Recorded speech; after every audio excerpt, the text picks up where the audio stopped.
Hello, guys and gals, and welcome to another episode of Unique Items. I guess she doesn't want her chip. This is Mrs. Gojo, by the way.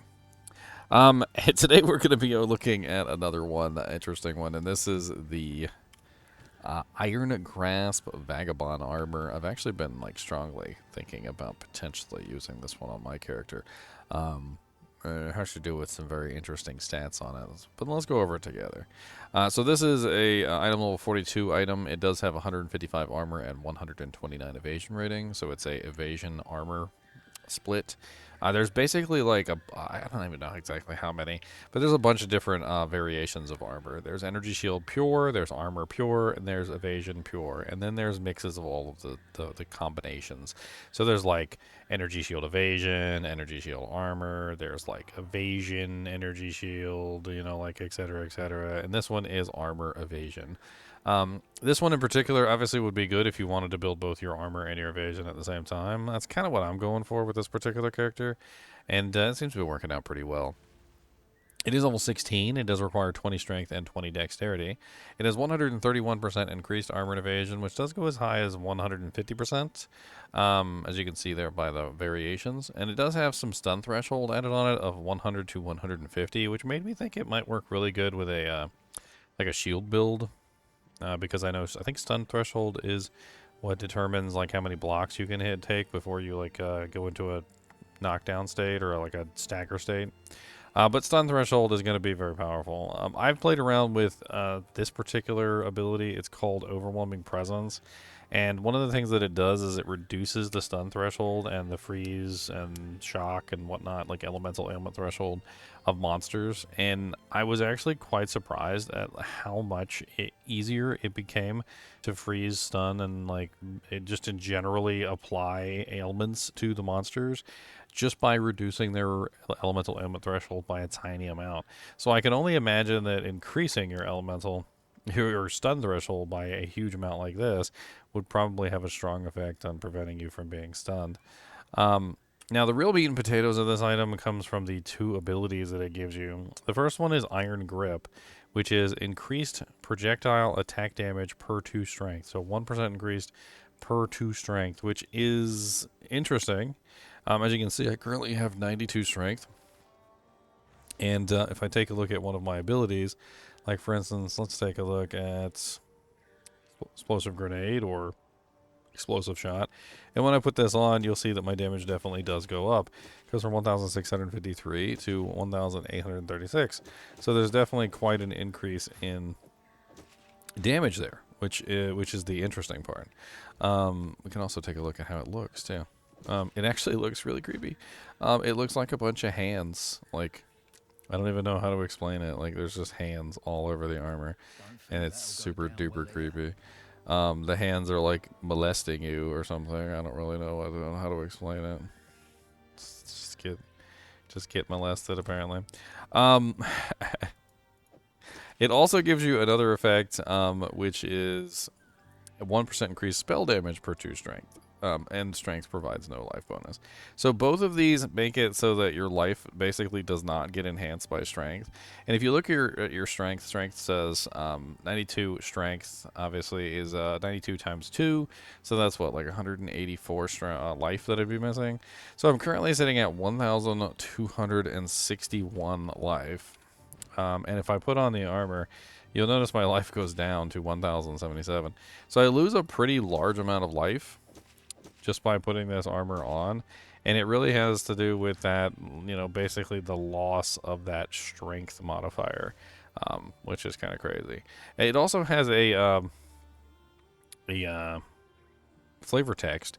It says a power unknown aids your own. Let's talk about what you could potentially use this for build-wise and how you could get the most out of it. So let's look at the negative first, and let's say, okay, so the negative is that you lose life. That's what the negative is. A lot of these unique armors seem to have some form of negative, and the negative just has to do with your strength bonus no longer applying life. Now, if you're a character that doesn't necessarily build strength, then it doesn't really matter, does it? Like, for instance, if you're a sorceress, a witch, maybe if you're a mercenary that's not building strength, there could be 100 different options for characters that are not building into strength. Or, don't really particularly care about maximum life. Perhaps if you're a full-blown energy shield sorceress and you're just stacking as much energy shield as you possibly can, then you don't necessarily need, obviously, the bonuses. And, because it doesn't apply 1% increased damage to melee attacks, it only provides them to projectile attacks and to spell attacks, then that is different. Now, another interesting thing that I did note is that, well, there are some spell attacks that are also considered to be projectile attacks. And I can't help but wonder if those particular abilities would get double the bonus over something else. Like, for instance, if we go into the elemental tree and you take a look at something like Frostbolt, Frostbolt is a spell, and Frostbolt is also a projectile. So it is technically both, and not just one or the other. And I do actually have the Frostbolt spell, which we could play with here. And perhaps maybe that's what this armor is designed for. Perhaps it is designed specifically with sorceresses in mind, because it would allow the sorceress to get double the bonus from Iron Grip. Well, you get your 1% per, and you also get your 1% per from the spell damage as well. But you do need to actually have strength to make this work, which is all very weird. I mean, I don't really know exactly what kind of build you would use for this, but let's see if it does actually double dip. I'm actually kind of curious. So first, let's take a look at my projectile attack. So at 940 or 1658 to 1836, so about 200 bonus, a little under 200. Now let's take a look at Frostbolt. So Frostbolt's only 177. It's actually written in DPS, not damage output. So this one's in DPS. So we go from what, 940 to 1,000. So that's about 100 bonus. That's a little over 100. It's actually 111. What it looks like. Let's see how much it adds to this. So we're going 277 to 203. I mean, that's interesting. This is obviously a lower level spell. It's only a level 10. I've got most of my other stuff is like 12 or 13 by this point.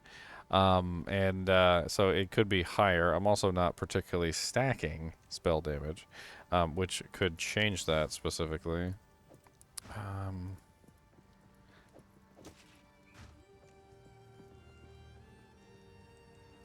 Take a look at some of the more detail specific stuff.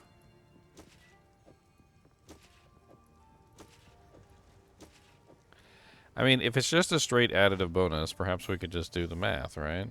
So I currently have 92 strength, and 92 strength is the equivalent of divided by 2 is a 46% bonus, right?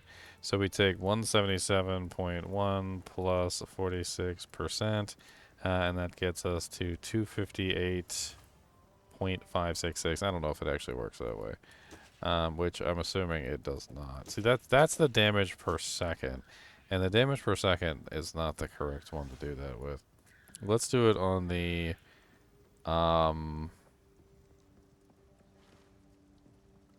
total damage. So 175. Let's do 175 plus 46%.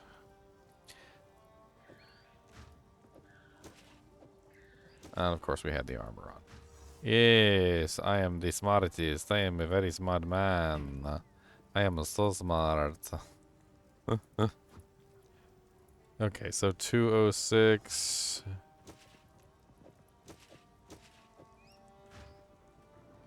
Oh, I did the wrong number again, didn't I? It's okay. It does not look like that calculation is gonna work. Actually, I can't tell if it's actually adding like the whole 2%. So it would be 2% per, right? So because we have two different ones, the general thinking here is that this particular spell could potentially benefit from it twice. But you would also have to stack strength to really take advantage of this. And on a spellcaster, I mean, stacking strength on a spellcaster might not necessarily be the best thing. It looks like I also have some strength on my armor, which is complicating things there. So it was 83 when I took off my body armor piece, not 92. I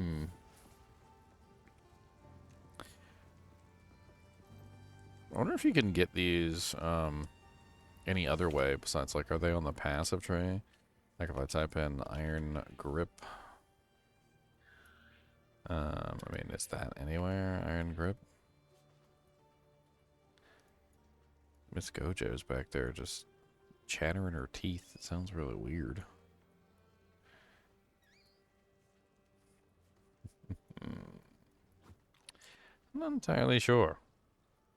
I'm not how you would do like a strength spellcaster anyway. Like, I don't know. I don't really know. Strength spellcaster sounds kind of weird.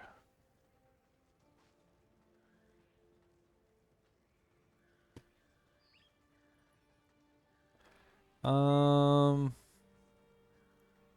know. I don't see anything in here for iron grip. I'm assuming that this is the only way that you could potentially get these things. So, I mean, it's not a... so in this game, specifically,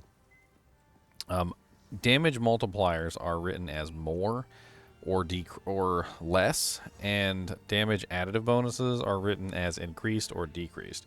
And this says increased. It doesn't say more, which tells me that it's just an additive bonus, which isn't as powerful as a multiplier. If it was a multiplier, I mean, you'd probably build a whole character around this item. But since it's just an additive bonus, I'm not entirely sure. It does scale, though, obviously with your strength, and the higher your strength would be, the more damage that you would potentially get, so that's not exactly a terrible thing either. It'd be interesting to see how far you could potentially push the damage with this. Depending on whether you stacked one specific stat or not. It really kind of unfortunate, though, that you do lose access to your health bonus that you're gaining from strength, because that's a relatively large amount, especially if you stack this high enough. I mean, imagine if you got 200 strength, that's 400 life that you would just be missing for putting this blade on. I don't know. Anyway, as always, I do appreciate you guys and gals joining me when we're going over these unique items. I'm planning on doing all of them, obviously, so be sure to hit that like button and subscribe button if you enjoy the content. And as always, keep watching.